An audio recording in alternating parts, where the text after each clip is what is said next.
Hello student, आज जो पढ़ने वाले हैं वो बसा पढ़ने वाले हैं। इससे पहले हम प्रोटीन कार्बोहाइड्रेट को अच्छे से पढ़ चुके हैं। अब हम क्या पढ़ेंगे? बसा को पढ़ेंगे, क्योंकि हमारा जो सिलेबस है महिला बाल विकास का या सुपरवाइजर का, जिसमें जो पोषण एवं स्वास्थ्य नाम का चैप्टर है, उसमें हमें पोषण से संबंधित सारे डायमेंशन को कवर करते हुए पढ़ना है। तो हमने पहले प्रोटीन कार्बोहाइड्रेट पढ़ चुके हैं, अब हमारा बसा बचा है, उसको भी हम अच्छे से पढ़ लेते हैं, जिससे हमारे एग्जाम में कोई भी क्वेश्चन छूटे ना।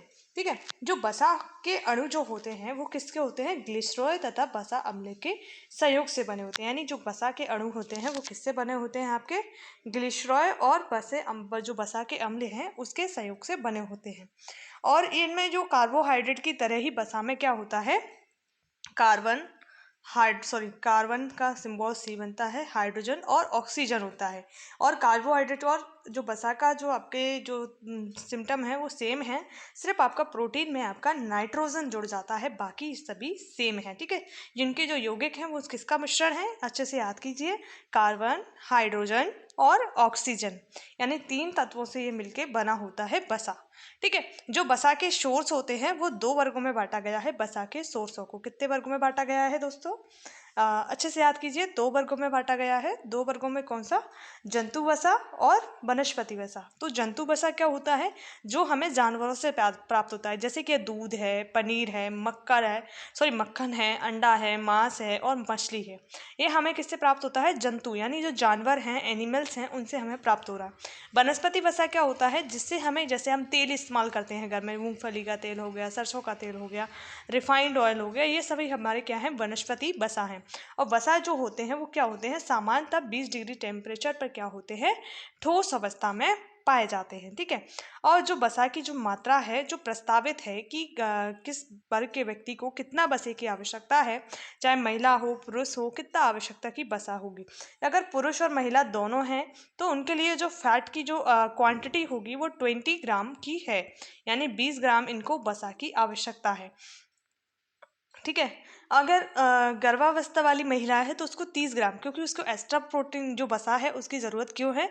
क्योंकि उसके अंदर एक जो शिशु है वो पल रहा है, उसको भी बसा की आवश्यकता है। ठीक है। और जो धात्री अवस्था है, यानी धात्री महिला वो होती है जो बच्चे को दुग्ध पिलाती है, उस महिला को धात्री अवस्था कहते हैं। उस महिला को 45 ग्राम क्या होती है? बसा की आवश्यकता होती है। जो बालक होते हैं, 1 से 9 वर्ष के हम बालकों की बात कर रहे हैं, ठीक है, उनके लिए 25 ग्राम बसा की आवश्यकता होती है।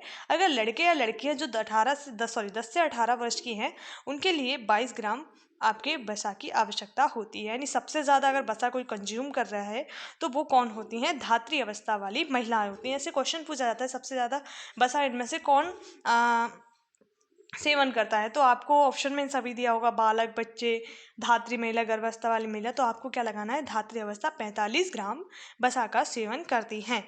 ठीक है। अनिवार्य जो बसीय अम्ल होते हैं, मतलब जो जरूरी जो बसीय अम्ल हैं, वो क्या होते हैं? लिनोलिक एवं लिनोलेनिक अम्ल हैं। मतलब जो लिनोलिक और लिनोलेनिक अम्ल क्या है? अनिवार्य बसीय अम्ल हैं। और अलसी है, अरंडी है, सोयाबीन है, मकई आदि के तेल आदि में पाए जाते हैं। मतलब ये सब चीज़ें क्या पाए जाते हैं?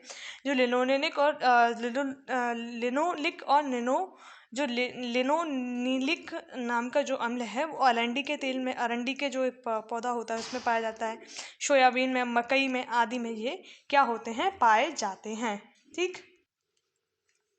अब बसा के कार्य जान लेते हैं। बसा का पहला कार्य है कि जो बसा है ऊर्जा का संचित स्रोत है, मतलब ऊर्जा का क्या करता है? संचय करता है। तो ऊर्जा का क्या? संचित स्रोत है। सेकंड इसका कार्य है कि ये क्या करता है? शरीर की रोधी परत प्रदान करता है। शरीर को क्या करता है? रोगों से बचाता है। वो बसा क्या है? शरीर की रोधी परत आपका प्रदान करता है। शरीर को क्या करता है? रोधी, यानी रोगों से बचाता है, रोगों से संरक्षण करता है।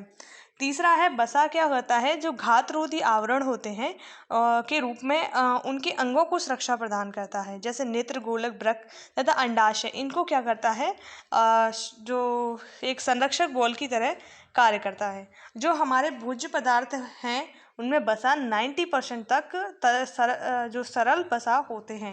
यानी जो सरल वसा किसमें होते हैं, भोजन में जो भोज्य प्रजा होती है वो 90% तक क्या होती है, सरल वसा होती है। इन्हें क्या कहा जाता है, ट्राइग्लिसराइड भी कहा जाता है। यानी इन्हें क्या कहा जाता है, ट्राइग्लिसराइड।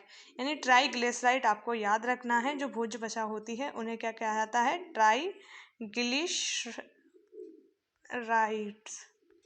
कहा जाता है। ठीक है, और ये आपका उदाहरण के लिए इसमें क्या आ जाएगा कि तेल, घी, चर्बी, इसमें ये पाया जाता है। और आपका 5वां नंबर है, उसमें क्या है, 5वें नंबर पर इसके जो कार्य है वसा के, इस वसा में अन्य पदार्थ भी जुड़े रहते हैं, इसलिए इन्हें संयुक्त वसा कहा जाता है। यानी इनमें अन्य पदार्थ भी जुड़े होते हैं, इसलिए इन्हें संयुक्त वसा भी कहा जाता है। उदाहरण के लिए जो सिफेलिन है आपका, वो आपका संयुक्त वसा है, सिफेलिन। ठीक, दूसरा लेसिथिन है, पहला सिपेलिन, दूसरा लेसिथिन है।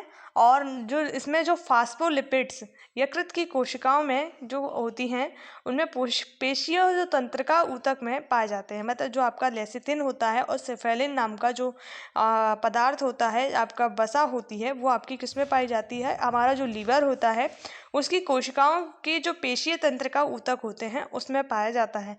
रक्त में जो वसा का संचरण होता है वो लाइकोप्रोटीन्स के रूप में होता है। यानी रक्त में जो वसा का संचरण हो रहा है वो लाइपोप्रोटीन्स के रूप में हो रहा है, प्रोटीन्स के रूप में हो रहा है इसका संचय। ठीक है, किसमें, रक्त में। तो हमने उसके कार्य देख लिए। अब वसा से कई सारे रोग भी हमें होते हैं। तो ऐसे कौन से रोग हैं जो वसा के कारण होते हैं, तो जैसे कि अगर पहला रोग है आपका स्क्लेरोसिस रोग, स्क्लेरोसिस, यानी आप उसे याद कैसे करेंगे, जो एथेरो है, स्क्लेरोसिस रोग है, जो आपका किसकी कमी से हो रहा है, वसा की कमी से इसको ये वाला रोग होता है आपको। जो थेरोस्क्लेरोसिस नाम का रोग है, इसमें क्या होता है कि जो जंतु वसा होती है इसकी अधिक मात्रा में हम सेवन कर लेते हैं, जैसे घी बहुत अधिक खा रहे हैं या फिर चर्बी खा रहे हैं, तो वो सब चीज़ें क्या होती है, एक तरह का कोलेस्ट्रॉल होता है, जो बैड कोलेस्ट्रॉल जिसको बोला जाता है, ये हमारे क्या होता है, रुधिर वाहिनियों में क्या, उसकी जो दीवारों पर ये जमा हो जाता है, जिससे हमारा ब्लड का जो फ्लो है या परिसंचरण होता है उसमें बाधा उत्पन्न होती है और हृदय तक रक्त सही मात्रा में नहीं पहुंच पाता है, जिसके कारण हृदय घात जैसी बीमारी हमें हो जाती है। ठीक, अब नेक्स्ट है वो है कि मानव के उपयोग के लिए सबसे अच्छा वसा कौन सा है, तो सबसे अच्छा वसा है कुसुम का तेल। यानी हमें सबसे ज़्यादा कुसुम का तेल यानी आपका सनफ्लावर ऑयल आपको खाना है। यानी सनफ्लावर, जितने भी हार्ट पेशेंट होते हैं उन्हें क्या बोला जाता है कि वो सनफ्लावर का ऑयल खाइए, इससे उनकी हेल्थ काफ़ी ज़्यादा अच्छी होती है, क्योंकि ये आपका सनफ्लावर ऑयल होता है वो जमता नहीं है आपकी अंदर कोशिकाओं में, और आपकी जो नाल होती है जो आपके ब्लड को सब पूरे बॉडी में पहुंचाती है, उसमें ये जमता नहीं है। ठीक है,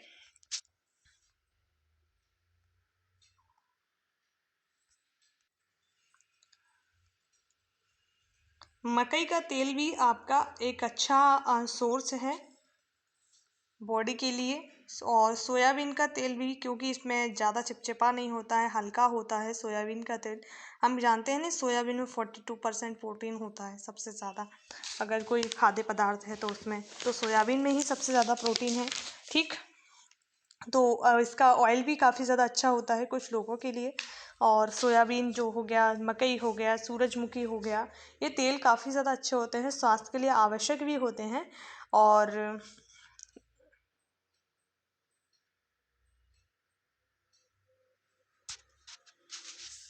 अब हम जो पढ़ने वाले हैं वो संतृप्त वसा और असंतृप्त वसा।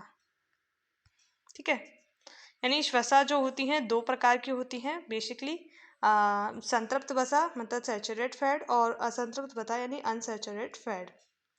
ठीक, जो संतृप्त वसा होती हैं वो क्या होती है, एकल बंध होता है इसमें। ठीक है, और जो असंतृप्त वसा होती हैं उनमें क्या होता है, एक से अधिक कार्बन से संयुक्त होती हैं, बंध होते हैं। और जो आपकी संतृप्त वसा होती है वो सीधी श्रृंखला वाली होती है, और असंतृप्त वसा दोहरे बंध वाले स्थानों पर ये मुड़े हुए होते हैं, ठीक है। और सिरे पर शीर्ष कार्बन परमाणु COOH समूह होता है और इनमें हाइड्रोजन परमाणु नहीं होता है। दोहरे बंधों वाले कार्बन परमाणु पर हाइड्रोजन बंध नहीं होता है आपका किसमें, अनसैचुरेटेड फैटी जो एसिड है जो आपका एसिड्स है उसमें नहीं होता है। और जो आपका संतृप्त वसा होता है इनका गलनांक अधिक होता है। जैसे आप घी को गद्दी पे लिए पिघलने लगता है, वो आपका क्या है, सैचुरेट फैट है और इसका गलनांक निम्न होता है। यानी आपका जो तेल वगैरह होते हैं वो आपके असंतृप्त वसा होते हैं। जिस नॉर्मल जो टेम्परेचर रूम टेम्परेचर होता है उस पर क्या होते हैं, ठोस अवस्था में पाए जाते हैं। और जो आपके अनसैचुरेटेड फैट होते हैं वो आपके तरल अवस्था में, जैसे तेल वगैरह। सजीवों में कम मात्रा में मिलते हैं आपके जो संतृप्त वसा और सजीवों में तरल मात्रा में मिलते हैं, ठीक है।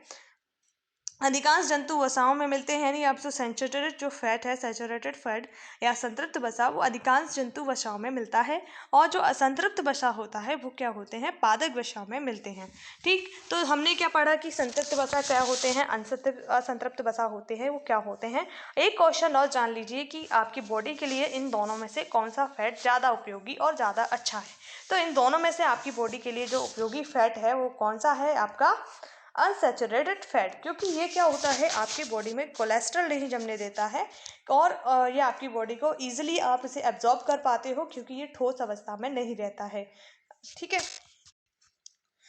तो हमने कहाँ तक पढ़ लिया, आपने देख लिया कि इसके जो आपका वसा क्या है, वसा के प्रकार क्या है, कार्य क्या है, रोग क्या हो रहे हैं वसा से, और संतृप्त असंतृप्त वसा देख लिए। अब देखते हैं वसा जो आपके उसके कंपोनेंट हैं, यानी कितने प्रकार का जो वसा के तत्व हैं वो आपके, जैसे सरल वसा है आपका, ठीक है, संयुक्त वसा है, व्युत्पन्न वसा है। तो सरल वसा जो है वो भोज्य वसा में 90% वसा होते हैं। ये ट्राइग्लाइसरेट भी कहते हैं, यानी इनको क्या कहा जाता है, ग्लाइसराइड्स कहा जाता है। और ये 90% तक हमारी बॉडी भोजन में होते हैं, जैसे तेल, घी, चर्बी, इनका हम रेगुलर यूज़ करते हैं, ठीक है। संयुक्त व जटिल वसा क्या होती हैं, जो संयुक्त और जटिल वसा, इन वसाओं में अन्य पदार्थ भी जुड़े रहते हैं, इसलिए इन्हें संयुक्त वसा, यानी ये सिंपल नहीं होते हैं, इनमें अन्य पदार्थ भी जुड़े हैं, इसलिए इन्हें क्या कहा जाता है, संयुक्त वसा कहा जाता है। उदाहरण के लिए जो सिफेलिन तथा लेसिथिन नामक जो फास्फोलिपिड यकृत की कोशिकाओं और पेशियों तंत्र का ऊतक में पाए जाते हैं। मतलब जो सिफेलिन और लेसिथिन है वो आपके क्या है, संयुक्त वसा हैं। और जिनको आपको क्वेश्चन पूछा जा सकता है कि सरल वसा कौन से हैं, इनमें से अगर सिफेलिन है, लेसिथिन है, नहीं, सरल वसा ये नहीं है। तेल, घी, चर्बी आपकी सरल वसा हैं। और संयुक्त वसा क्या आते हैं, आपके जो होते हैं जटिल वसा, जिन्हें बोलता है सिफेलिन और लेसिथिन है नामक जो फास्फोलिपिड यकृत की कोशिका और पेशिकाओं तंत्र की ऊतकों में पाए जाते हैं। और जो आपके ब्लड में जो पाया जाता है वो लाइपो प्रोटीन्स हैं। व्युत्पन्न वसा क्या होते हैं, ये वसा उपापचय के समय उनके प्रकार के पदार्थों से उत्पन्न होते हैं, जिसे आइसोसेनेट्राइल और कार्बिलामाइन भी उदाहरण है। मतलब इसके जो आपके व्युत्पन्न वसा के यहाँ पे 2 उदाहरण आपको मिल चुके हैं, आइसोसिट्राइल और कार्बिलामाइन, ये 2 उदाहरण हैं इसके, ठीक है। उदाहरण और टर्पीन्स हैं और आइसोसेनाइड्स हैं। आइसोसेनाइड्स और टर्पीन्स जो आपके व्युत्पन्न वसा हैं, ये वसा उपापचय के समय उनके प्रकार के पदार्थों से उत्पन्न होते हैं और जिसे